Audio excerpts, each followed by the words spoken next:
नमस्कार मित्रांनो, विहीन दोघातली ही तुटेना मालिकेच्या आजच्या भागामध्ये आपण पाहत आहोत. स्वानंदी समरसाठी नाश्ता घेऊन आलेली असते. जेव्हा ती त्याच्यासाठी नाश्ता घेऊन फिरत असते त्यावेळेला ती म्हणत असते, राजवाडे काय करताय हे बघा, थोडं तरी खाऊन घे ना, हे बघा प्लीज थोडं तरी खा. तेव्हा समर म्हणत असतो, हे बघा स्वानंदी, माझी मीटिंग आहे, मला ताबडतोब पोचायचं आहे. फोनवर बोलत बोलत असतानाच स्वानंदी त्याच्या घशामध्ये 1 ते 2 घास टाकण्याचा पूर्ण प्रयत्न करत असते. पण तरीसुद्धा समरला मात्र फार तात्काळातच आता मीटिंगसाठी जायचं असतं. त्यामुळे तो त्या पद्धतीने सगळी काही तयारी करू लागलेला असतो.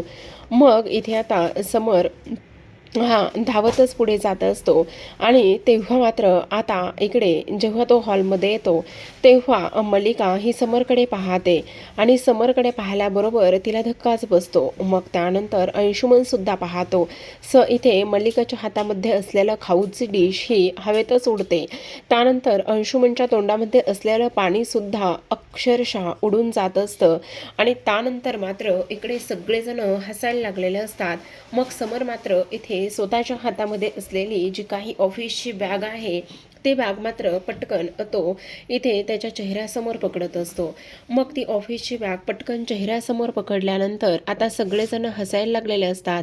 मग समर म्हणत असतो, स्वानंदी, मी तुम्हाला म्हटलं होतं ना की मिशी काढायला नको म्हणून. बहुतेक स्वानंदी, मी ना मिशी काढून इथे चूकच केली आहे असं तो बोलू लागतो आणि त्यानंतर तो इकडे बॅग खाली करत असतो. मग तेव्हा अंशुमन म्हणत असतो, अरे दादा, काय केलंस तू हे? तू चक्क आज इथे मिशी काढलेली आहेस आणि मिशी काढून तुला नेमकं सिद्ध काय करायचं आहे? तुला ह्या सगळ्या गोष्टीमध्ये आणि ह्या सगळ्यामध्ये इथे मिशी काढणं हे शोभतं का दादा? अरे तू काय केलेलं आहेस? असं सुद्धा आता इकडे तो बोलत असतो. मग आता हे सगळं काही बोलल्यानंतर आपण पाहतो इथे स्वानंदी समरकडे पाहतच असते आणि जेव्हा ती त्याच्याकडे पाहते तेव्हा मात्र इथे आता काकू म्हणत असते, खरं तर समर, हे वागणं बरोबर नाही आहे. आजी म्हणत असतात, का काय नाही झालेलं, का वागणं बरोबर नाही आहे? कारण समर जो आहे ना तो फारच कमाल आणि यंग दिसत आहे ह्या सगळ्या गोष्टीमुळे. समर, तुला सांगू का, तू फार गोड दिसतेस. नेहमीच्या वयापेक्षा तू अजूनच बारीक वाटतोयस. मला तर असं नेहमीच वाटायचं की तू जी काही मिशी घालतोस ना, ठेवतोस ना, ती मिशी नेहमीच तू इथे काढून टाकावीस. पण तू मात्र अजिबातच तसं वागला नाहीस किंवा ह्या सगळ्या गोष्टी त्या पद्धतीने कधी तू केल्या नाही आहेस. पण आज मात्र तू हे सगळं काही केलेलं आहेस ना, त्यामुळे मात्र मला सुद्धा तेवढाच जास्त आनंद झाला आहे असं सुद्धा आता इकडे त्या बोलत असतात. तेव्हा स्वानंदी म्हणत असते की खरं खरं काकू, छान दिसतायत नाही. आणि त्यानंतर काकू, तुम्हाला आणखी एक गोष्ट सांगू का? हे बघा, माणसाच्या आयुष्यात बदल होणं आणि बदल घडवणं हे फार जास्त महत्त्वाचं असतं आणि ते बदल आणि ह्या सगळ्या गोष्टी व्हायला पाहिजेच असं तरी मला वाटतं. तेव्हा आजी म्हणत असतात, हो पिंट्या, इथे स्वानंदी जे बोलते ना ते अगदी बरोबर बोलते. माणसाच्या आयुष्यात ना इथे काही जरी झालं ना तरीसुद्धा बदल होणं फार जास्त गरजेचं आहे, फार जास्त महत्त्वाचं आहे. आणि आता तू एवढा छान दिसतोयस ना, आता इथून पुढे तू अजिबात मिशी वाढवणार नाही, अगदीच गोंडस दिसतोस. मग स्वानंदी म्हणत असते, बघितलं राजवाडे, तुम्ही किती गोंडस दिसतायत. आजीसुद्धा तुम्हाला गोंडस म्हणायला लागलेल्या आहेत. खरंच फार छान दिसताय तुम्ही राजवाडे असं सुद्धा आता इकडे स्वानंदी बोलू लागलेली असते. जेव्हा ती हे सगळं काही बोलते त्यावेळेला मात्र समरला फार जास्त आनंद होतो आणि तेव्हा तो म्हणत असतो, स्वानंदी, खरं सांगू का तुम्हाला, मला सुद्धा ह्या सगळ्या गोष्टींचा फारच जास्त आनंद झालाय. पण आता मात्र इकडे काकू, मी तुला आवडत म्हणजे छान नाही का दिसत? तेव्हा मल्लिका म्हणत असते, अरे तुझ्यावर एवढ्या जबाबदाऱ्या आहेत आणि जबाबदार माणसाने असं वागणं हे बरोबर वाटतंय का समर? सांग बरं. मला तुझ्याकडून ही अजिबातच अपेक्षा नाही की इकडे तू अशा पद्धतीने वागावंस आणि असं काहीतरी करावंस म्हणून. तेव्हा मात्र इथे आता तो म्हणत असतो, बरं चला ठीक आहे, मी येतो असं म्हणून तो ताबडतोब तिथून निघून जात असतो. जेव्हा तो तिथून निघून जातो त्यावेळेला मात्र इथे आता स्वानंदी ही त्याकडे पाहतच असते. दुसरीकडे आता इथे आधिराला एक ब्युटीक चालू करायचं असतं आणि त्यामुळे ती इथे सगळी काही तयारी करत असते.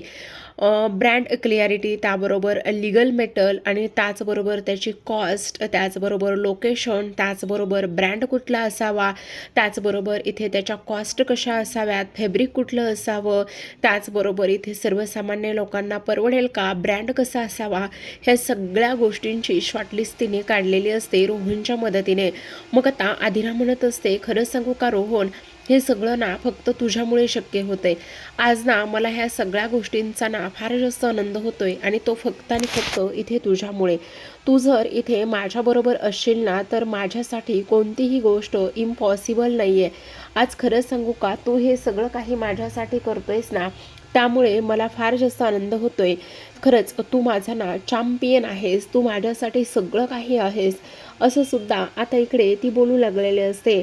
मग रोहन म्हणत असतो, खरं सांगू का आदिरा, हे जरी तू आत्ता बोलत असलीस ना तरीसुद्धा मला मात्र ह्या सगळ्या गोष्टींचा फार जास्त आनंद होते. आणि आणखी एक गोष्ट तुला सांगू का आदिरा? हा बोल ना. हे बघ, आता मात्र काही जरी झालं ना तरीसुद्धा तुझं स्वप्न आपण पूर्ण करायचं आहे. आणि एकदा का तुझं सगळं स्वप्न पूर्ण झालं ना तर मग सगळं होणार आहे व्यवस्थित.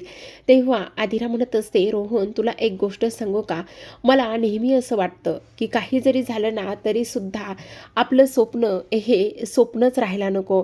म्हणजे बघ ना, एक सर्वसामान्यांना परवडण्यासारखा आपला ब्रँड असला पाहिजे. आणि त्याहूनही सगळ्यात महत्त्वाची गोष्ट म्हणजे काही जरी झालं ना तरीसुद्धा इथे एखादी नवरी मुलगी जर असेल आणि एखाद्या नवऱ्या मुलीला सुद्धा इथे परवडेल अशा आपल्या इथे त्या ब्युटिकमधल्या ज्या काही वस्तू इथे आता असल्या तरीसुद्धा आपल्याला त्या घेता आल्या पाहिजे. तुला सांगू का, एखाद्या मुलीचं जर स्वप्न असेल ना आणि तिला तिचं जे स्वप्न आहे ते पूर्ण करायचं असेल ना तरीसुद्धा तिला ते सगळं काही इथे पॉसिबल व्हावं आणि तिने त्या सगळ्या गोष्टी व्यवस्थित कराव्या असंच मला इथे वाटतं. हे सुद्धा एक सर्वसामान्य मुलीसाठी फार जास्त गरजेचं आहे असं सुद्धा आता इकडे ती त्याला बोलत असते. तुला सांगू का, एखाद्या सर्वसामान्य मुलीला जर तिचं स्वप्न पूर्ण करता आलं तर हे मात्र किती आनंदाचं आहे असं सुद्धा आता इकडे ती बोलत असते.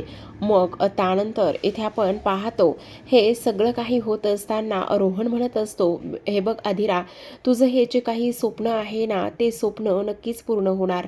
तुला काळजी वगैरे करण्याची अजिबात गरज नाही आणि मी तुझ्या पाठीशी खंबीरपणे उभा आहे. एक काम करूया, हे बघ आता हे जे काही मॅनेजमेंट आहे ह्या सगळ्या गोष्टी आहेत ना, त्या सगळ्या किचकट गोष्टी ज्या आहेत ना त्या सगळ्या गोष्टीची कामं मी बघत जाईल आणि त्यानंतर तुझे काम आहे ना ते फक्त आणि फक्त इथे डिझाईन आणि ह्या सगळ्या गोष्टींचं बघ. तेव्हा आदिरा म्हणत असते, पण रोहन हे सगळं काही आपण करत आहोत पण आपल्या ब्रँडचं नाव काय ठेवायचं ते आपल्याला इथे सुचलंच नाही. मग इथे तो म्हणत असतो, ते हो तू तू सुचव ना काय करायचं आहे ते. मग आधिरा म्हणत असते, खरं सांगू ना तर मला कळतच नाहीये काय ठेवावं. मग ती 2-3 नावं सजेस्ट करत असते. मग तेव्हा तो म्हणत असतो, ही कोणती भाषा आहे, लॅटिन भाषेतला आहे का? अगं सर्वसामान्य भाषेमध्ये जर आपल्याला इकडे कळलं तर मग इथे आपण त्याच पद्धतीने इथे ते सगळं काही केलं पाहिजे की नाही असं सुद्धा आता इकडे ती बोलत असते. मग त्यावेळेला आता हे सगळं काही होत असताना आपण पाहतो की आता लगेचच इकडे दुसऱ्या बाजूला ही जी मंदाकिनी आहे ना ती मंदाकिनी आता आलेली असते. आणि मंदाकिनी आल्यानंतर ती म्हणत असते, अरे काय राडा करून ठेवलेला आहे हा सगळा, एवढा कसला पसारा करून ठेवलेला आहे, तुमच्या गोष्टी लक्षात येत आहेत का? आणि त्याचबरोबर हे सगळं काही काय आहे तुम्हाला कळतंय का? एवढ्या चिंध्या आणि ह्या सगळ्या गोष्टी का बरं काढलेल्या आहेत तुम्ही, असं सुद्धा आता इकडे ते बोलत असतात. मग आता हे सगळं काही बोलल्यानंतर आपण पाहतो इथे आदिरा आणि रोहन म्हणत असतात, अगं ह्या चिंध्या नाही आहेत, आम्ही आमचं काम करतोय, प्लीज आत्ता तुला आम्ही नाही हे सगळं काही सांगू शकत, असं म्हणून ती इथे किरकिर करतच निघून जात असते. जेव्हा ती किरकिर करून निघून जाते त्यावेळेला मात्र इथे आता ती म्हणत असते आधिरा की मला ना रोहन काही जरी झालं ना तरीसुद्धा माझा मूड मात्र अजिबातच खराब करून घ्यायचा नाही असं ती बोलत असते. आणि मला ना इकडे पॉझिटिव्हच ठेवायचं आहे सगळं काही असं असं सुद्धा आता इथे ती बोलू लागलेली असते. मग आता दुसरीकडे आपण पाहतो मल्लिका म्हणत असते, स्वानंदी तुला एक गोष्ट सांगू का? हे बघ, हे जे काही वागणं आहे ना, ते वागणं मात्र मला अजिबातच कसलंच पटलेलं नाहीये. कारण आता रोहनसोबत तुझं लग्न हे सप्तपदी घेऊन आणि त्याचबरोबर इथे शास्त्रशुद्ध आणि त्याहूनही महत्त्वाची गोष्ट म्हणजे इथे विधिवत पद्धतीने देवाब्राह्मणांच्या साक्षीने तुझं लग्न झालं आहे. मग तेव्हा स्वानंदी म्हणत असते, हो अगदीच बरोबर बोलताय तुम्ही, माझं लग्न त्यांच्या साक्षीने झालंय आणि मला हेही माहिती की माझं लग्न विधिवत पद्धतीने झालंय. पण त्याच्याशी आणि ह्याच्याशी काय संबंध आहे? अगं पण इथे समरला असं चेंजेस करायला लावतेस आणि त्याचबरोबर इथे हे सगळं काही त्याला शोभतं का? हे बघ, असलं काही करायला लावू नकोस. तेव्हा स्वानंदी म्हणत असते, आणि तुम्हाला काय करायचंय काकू? तेव्हा मल्लिका म्हणत असते, पण अशा तुझ्या ह्या वागण्यामुळे समर आणि तुझ्या नात्यामध्ये अंतर निर्माण होईल. तेव्हा स्वानंदी म्हणत असते, आमच्या नात्यामध्ये काय होईल आणि काय नाही ह्या सगळ्या गोष्टी प्लीज तुम्ही अजिबातच बघू नका किंवा ते सर्व काही तुम्ही आम्हाला मुळीच सांगू नका, असं सुद्धा आता इकडे ती बोलत असते. मग आता हे सगळं काही बोलल्यानंतर आजी म्हणत असतात, हो नंदू, तू अगदी बरोबर बोलतेस हे सगळं काही. दुसरीकडे आपण पाहतो आता अधिरा आणि त्याचबरोबर रोहन हे दोघेही जण एक प्रॉपर्टी पाहण्यासाठी गेलेले असतात. कारण त्यांना हा सगळा बेस तयार करण्या अगोदर इथे एक ब्युटीक चालू करायचं असतं आणि त्यानंतर मात्र त्याच्यासाठी इथे छान अशी प्रॉपर्टी सुद्धा त्या दोघांना हवी असते आणि म्हणूनच त्यांचे हे सगळे काही प्रयत्न आता इकडे सुरू झालेले असतात. मग आता इकडे आपण पाहतो अधिरा आणि त्याचबरोबर रोहन हे दोघेही जण बरीच अशी प्रॉपर्टी पाहत असतात. जेव्हा ते एवढी सगळी प्रॉपर्टी पाहतात त्यावेळेला मात्र इथे 2-3 प्रॉपर्ट्या वगैरे दाखवल्या जातात. मग 2-3 प्रॉपर्ट्या वगैरे दाखवल्यानंतर आता मात्र इकडे हा जो काही रोहन आहे तो रोहन म्हणत असतो, खरं तर ही जी प्रॉपर्टी आहे ना ती आम्हाला आवडली आहे, त्याच्याबद्दल जरा सांगाल का डिटेलमध्ये? तेव्हा तो जो काही डीलर आहे किंवा दाखवणारा माणूस आहे तो म्हणत असतो, हे बघा, ह्याला ना 10 लाख डिपॉझिट आहे आणि 1 ते 1.25 लाख रुपये रेंट आहे. ह्याच प्रॉपर्टी इथे बेस्ट चालतात. तेव्हा मात्र इथे रोहन म्हणत असतो, बापरे, अहो आमचं बजेट मात्र एवढं नाहीये. अहो असं काय करताय? प्रॉपर्टी फार जास्त छान आहे. तुम्हाला एक गोष्ट सांगू का, सगळ्यात महत्त्वाची म्हणजे ह्या प्रॉपर्टीमुळे ना तुम्हाला फार जास्त फायदा होणार आहे. तेव्हा रोहन म्हणत असतो, ते आणि कसं? अहो तुम्हाला एक गोष्ट सांगतो, हे बघा, याच बिल्डिंगमध्ये 2-3 ब्युटीक आहेत आणि त्याचबरोबर रोड टच आहे. त्यामुळे तुम्हाला ह्या सगळ्या गोष्टींचा फार जास्त फायदा होणार आहे, असं सुद्धा आता इकडे तो बोलू लागलेला असतो. मग आता हे सगळं काही बोलल्यानंतर ते लोक म्हणत असतात, ठीक आहे, आम्हाला ना फक्त 2 दिवस द्या. 2 दिवसामध्ये आम्ही ना तुम्हाला जो काही डिसिजन द्यायचा आहे ना तो डिसिजन फक्त आणि फक्त इथे 2 दिवसामध्ये देऊ, असं म्हणून आता तो तिथून निघून जात असतो.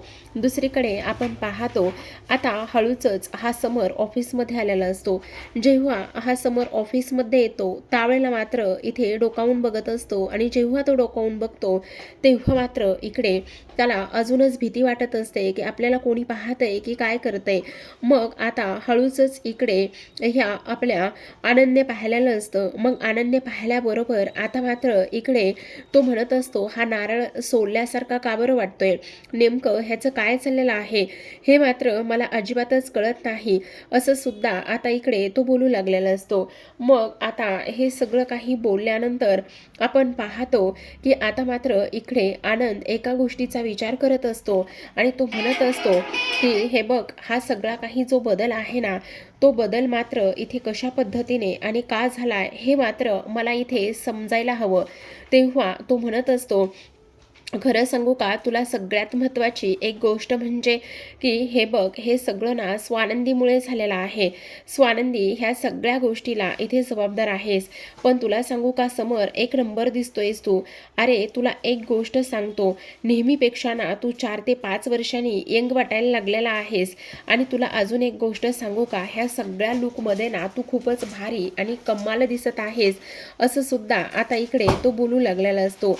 मग आता हे सगळं काही बोलल्यानंतर तो म्हणत असतो, हो तू जे काही बोलतोयस ना ते अगदी मला पटतंय, पण ह्या सगळ्या गोष्टी ज्या आहेत ना त्या सगळ्या गोष्टी मला फार आवडू लागलेल्या आहेत आणि फार जास्त छानसुद्धा वाटू लागलेल्या आहेत, असं सुद्धा आता इकडे तो बोलत असतो. मग आता हे सगळं काही बोलल्यानंतर इथे आपण पाहतो हा जो काही समर आहे तो समर लाजायला लागलेला असतो. मग तेव्हा आनंद म्हणत असतो, मी काय म्हणतो समर, एकदा तुझ्या गोष्टी लक्षात येत आहेत का? तेव्हा तो म्हणत असतो, काय आणि कोणत्या गोष्टी? हे बघ, मला असं वाटतंय की काही जरी झालं ना तरी सुद्धा इथे तू ना आजचा जो दिवस आहे ना तो स्वानंदी बरोबर घालवायला हवायस. हे बघ प्लीज, तू काही जरी झालं ना तरी स्वानंदी सोबत जा.